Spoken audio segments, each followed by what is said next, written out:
follow me on Instagram, I did do a story like last week, Q&A for people to ask me questions about Twitch and streaming in general. Wait.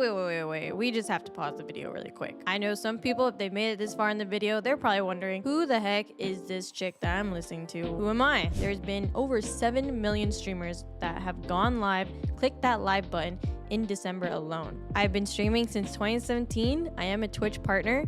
I am ranked the 35,698th streamer and the 16,270th English streamer, a part of the top 1%, even the 0.50% on Twitch right now. I feel like I have some experience on my belt to give, some input, so I'm willing to share. What was the turning point for your streaming career? Dude, this might sound generic, but the first thing that comes into my mind is quality over quantity. And I mean this in like graphics and stuff, but I would say quality over quantity is when, not that it made my streaming career perform better, it was just in terms that like I was more proud of my stream quality. One thing I noticed that a lot of streamers do when they first start streaming is they get a bunch of graphics for their stream from like Etsy, and I know it's from Etsy because I bought the same ones I see some people have, like the little like alert graphics, like the scrolling graphics, the chat graphics, just anything like that you can buy on Etsy. People splurge their money when they're a new streamer and buy a bunch of stuff like that. I did that too before, okay? You don't want to overwhelm the screen of your stream. Look at this clip. It's like my most viewed clip on my channel. Me playing CSGO. This was literally the beginning of my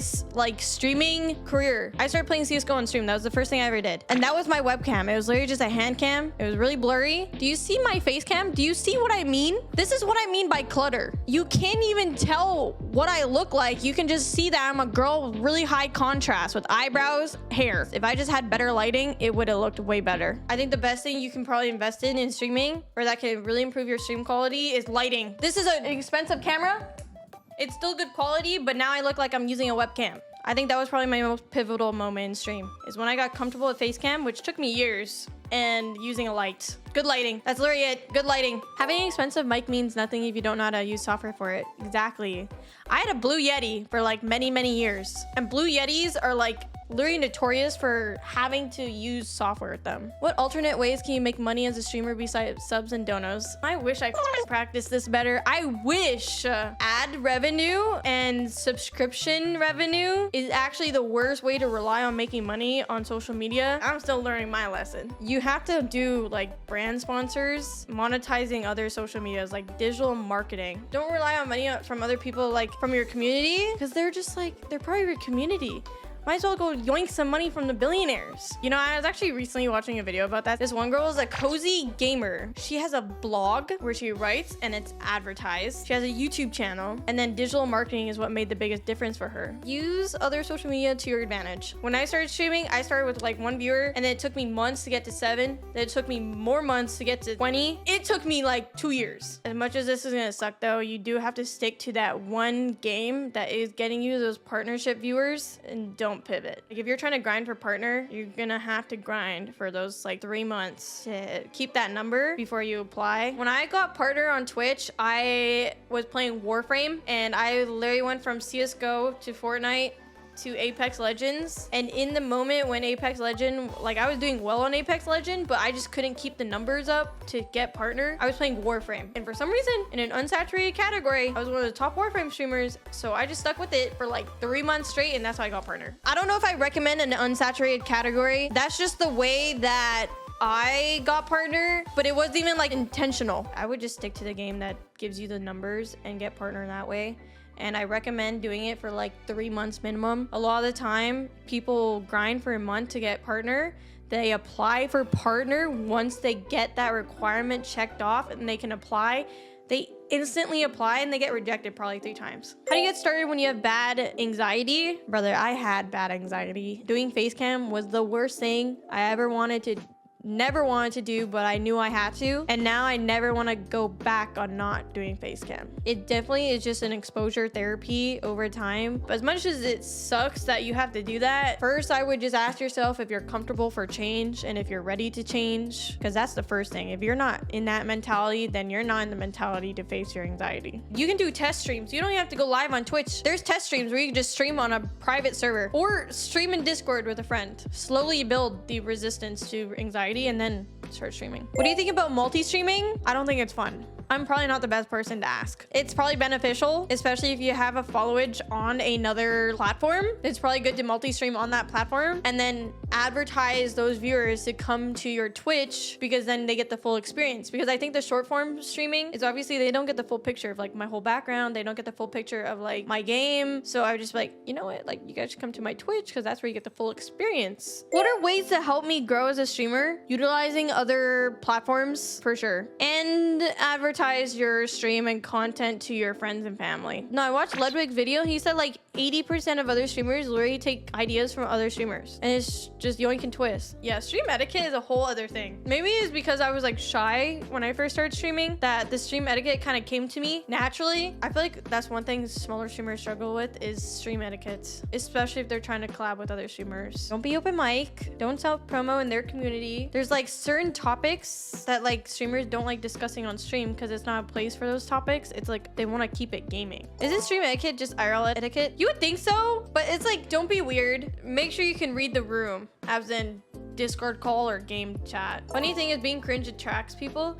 Yeah, I mean being cringe, but like to be fair, being cringe isn't the same as being like distasteful. Somebody can be cringe, but they're not being distasteful. Has streaming made you happier? I think streaming has made me happier. Not to be a little dark, but like if I didn't have a community, I probably would have myself years ago. Like I just think life would have been so lonely without a community. Oh my gosh. I don't know where I would have been. It's also made me more confident, which is crazy. Because not only do I pick at myself more because of stream, I think like the years that I've spent really insecure on camera ultimately has turned into me being the most confident version of myself. Because now I'm like, you know what? I can't fix that my eyebrow is a different shape than my other eyebrow. What should Twitch improve on? I think they're doing a lot better. I think they're discovered, but like when I actually, like when I'm on my phone and I'm scrolling on Twitch and I'm just looking through like, what is the page that first shows up? Like the live tab. Like on your mobile app, you have like those 3 tabs, right? Following, live, and clips. But when I'm on live, yes, it shows all the people I'm following, but then like if you just continue scrolling, you get random streams that you don't follow. And I'm like, oh, I don't know who this person is. So like, yeah, I think the discoverability is actually getting better. What is the best way to grow and expand a community? I was in such a different era when I started streaming that I don't know how well my advice would even like apply to this day and age. But the best thing I ever did to start growing my community was I first just made a couple friends on a freaking Twitch chat. I literally was a viewer and I was watching a CSGO streamer and I met Baron, this guy named Vic,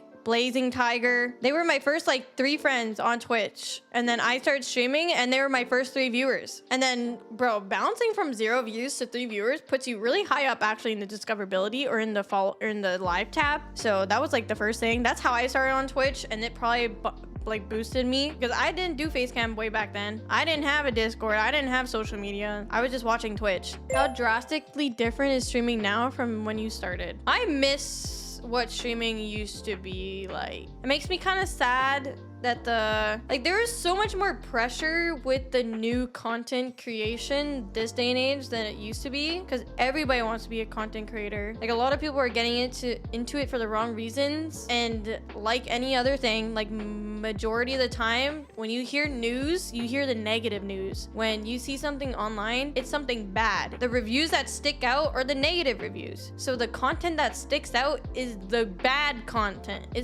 So that stuff tends to blow up. I just don't want to participate in that. So I think it definitely drastically changed in that way. I think it definitely is a lot harder now. Collab streams hurt small streamers in my opinion. Honestly, that's not a hot take. I would agree 70% of the time collabs do hurt smaller streamers. If it's definitely a streamer that's kind of in the same size range, because streamers of a smaller size, they're heavily reliant on the connection to their community, that when they're collabing, dude, I literally felt this. This is why I don't really collab with people. I can't make that same connection to my community if I'm focused on communicating with this other person that's also streaming. Will you ever start IRL streaming? I have, and yes, dude, I think that's my next investment. I want to get a Samsung phone. I want to do IRL streams. The thing that scares me the most about IRL streaming is like the world that you go into when you're IRL streaming. I don't know how to describe it, but my awareness completely goes to like I'm holding a phone or a tripod and I'm streaming. And if you're not sitting at a restaurant where you can actually sit down and focus on like what you're doing and like streaming, I feel like I'm gonna get hit by a car. Like it is, I don't know how IRL streamers do it, where they are streaming and walking and also being aware of their surroundings, making sure they're in like nothing dangerous. I think that's the most scariest part, but I feel like that's something you would get used to and better at, but don't IRL stream alone. Do you think it's more important to have a niche or being genuinely entertaining? I think to simplify it, you do have to kind of find your category that you fit in, because you're either really good at a video game or you're really funny and entertaining. You can be both, but you're either gonna be a personality catch or you're gonna be a gameplay catch. Guys, you may think you might not have a personality. I didn't think I ever had a personality. And then I started streaming and showing my face and interacting more with other people and bouncing off of them. But you'll actually surprise yourself if you like find people that you're comfortable with to like explore your personality, your humor, your just energy in general. Main game or variety? Variety is harder to grow than having a main game, but variety is longevity. I mean, if you go down the variety streaming, it's gonna be really hard for you to constantly hit the same stats compared to like playing the same game. But variety, you build a more versatile community and it's good for longevity of your community. But main game will grow your stream faster because you're consistent. You think some games will bring out your personality better than others? Yeah.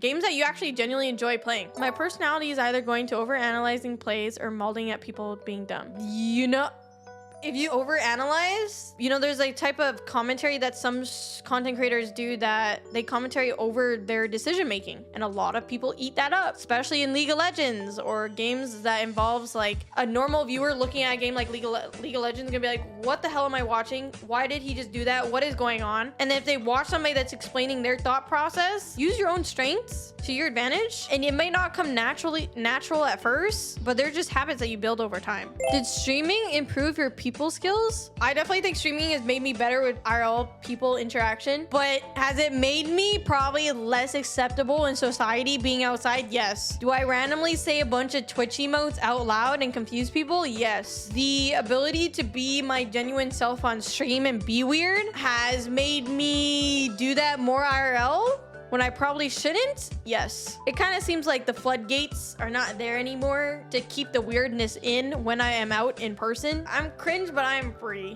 What's my layout on OBS? It's pretty messy, actually. I will not lie. I have my audio on a file, my games. I only use a game capture now. I used to have all my games separately, and it was, oh my gosh. The more of these sources you have, the worse your computer is going to run, by the way. And then I have like my full face cam, my phone, and then when I did multi-streaming, and then a recording stream, which pretty much just doesn't have chat on it. That's it. My stream honestly isn't that crazy.